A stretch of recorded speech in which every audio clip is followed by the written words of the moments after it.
If you're planning to retire at 70, you're already doing something most Americans don't do. You're waiting. You're being patient. You're letting your Social Security benefit grow. But here's the question nobody asks you. Are you actually maximizing that decision, or are you just delaying it? There's a real difference. And by the end of this video, you're going to know the three income levers that turn "I'm waiting until 70" into a fully coordinated, maximized, guaranteed income plan. Let's start with why retiring at 70 isn't just retiring later. It actually changes the math in three specific ways. How your Social Security grows, when your required minimum distributions begin, and how much you need saved to cover a shorter retirement window. Here's the number most people already know. If you delay Social Security from your full retirement age to 70, your benefit grows by 8% annually after your full retirement age. Guaranteed for life. No market risk attached to that number. But here's what most people don't know. Knowing that delaying helps is easy. Knowing how to coordinate that delay with everything else going on in your financial life, your savings, your taxes, your Medicare premiums, that's where most retirement plans fall apart. So let's walk through the three levers that make this work. Lever 1 is what I call the Social Security bridge strategy. Here's the problem it solves. If you stop working at 62, but you don't want to claim Social Security until 70, you've got an 8-year gap to fill. That gap has to come from somewhere, and how you fill it matters just as much as the decision to wait. This is where a bridge comes in.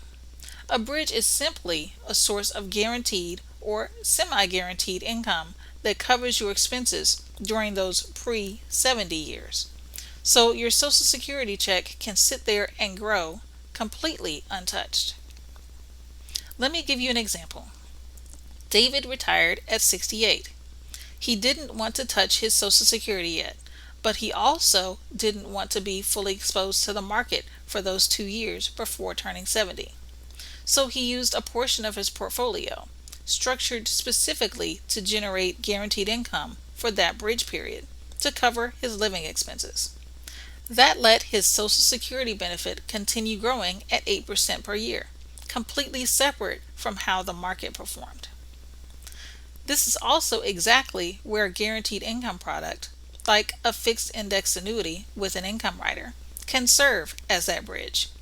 Because here's the real risk.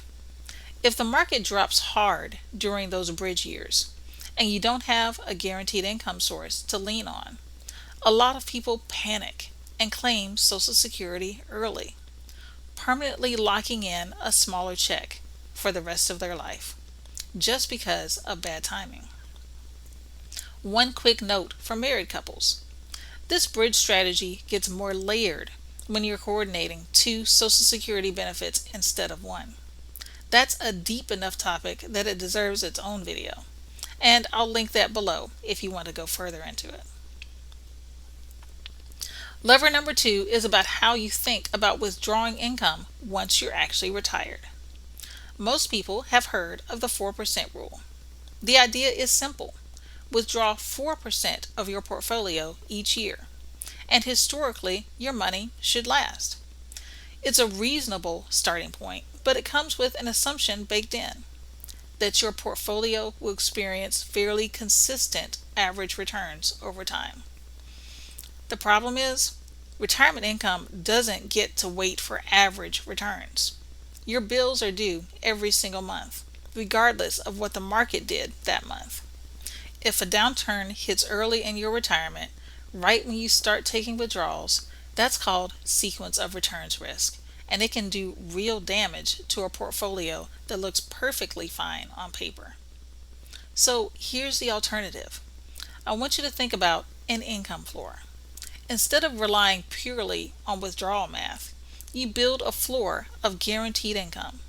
Your maximized Social Security check at 70, paired with a guaranteed lifetime withdrawal benefit from a fixed index annuity that's specifically sized to cover your essential expenses.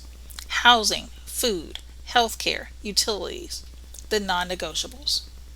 Once those essentials are covered by guaranteed sources, the market can do whatever it's going to do.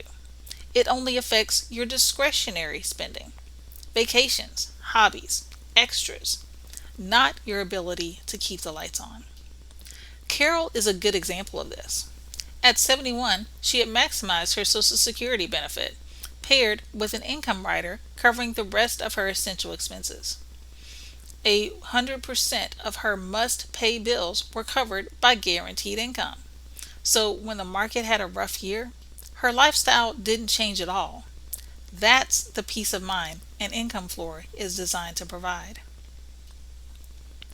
Lever number 3 is one that catches a lot of people off guard.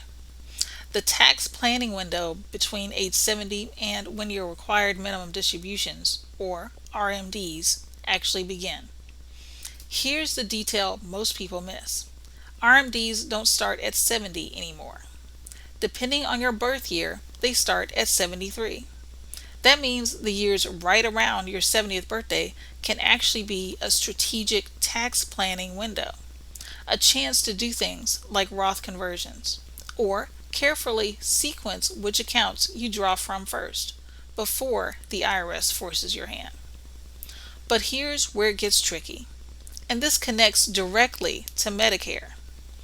The same year your Social Security check turns on at its maximized amount, if you're also doing aggressive withdrawals or conversions, you can spike your modified adjusted gross income, or modified AGI.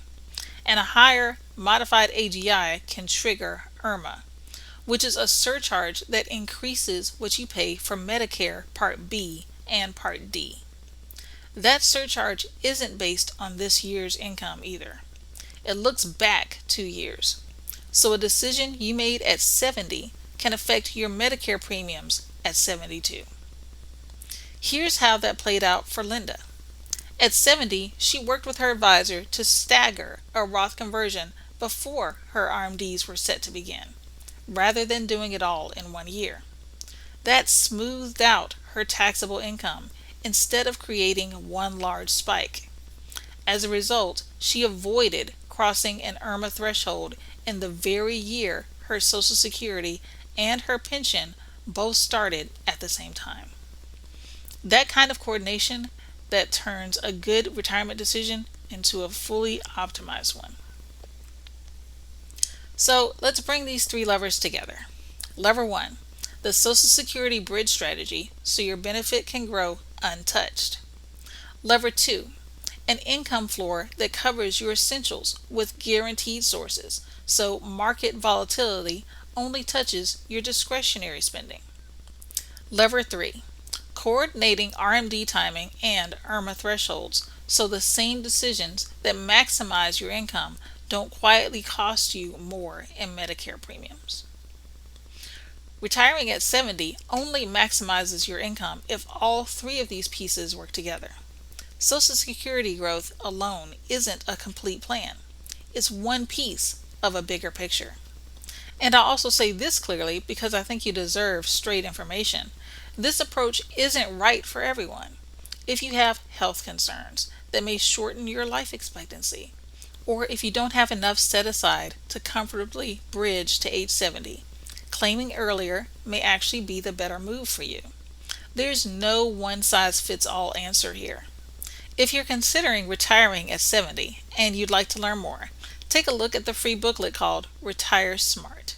It's linked on the page in the description box. If this video helped you think about your own retirement timeline differently, hit subscribe. I'm putting out new strategy breakdowns regularly, and I'd love to have you back for the next one.